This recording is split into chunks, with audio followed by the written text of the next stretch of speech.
Alright, so we're gonna try these wavy, loaded nachos. These are Lay's.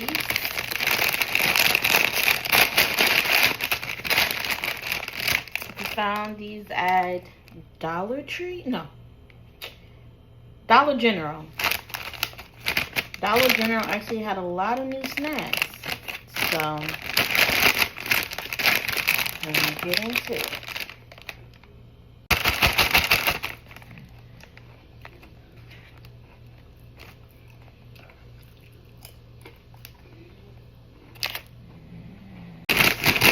Open them.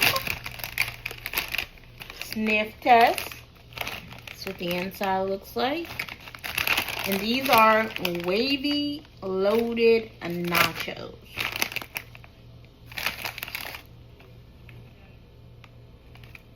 This is what the chip looks like.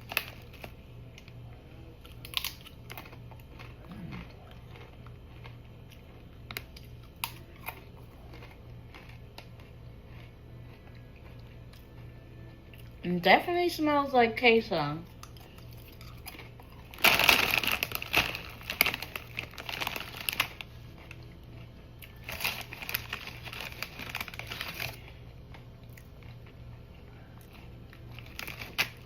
Wavy loaded nachos.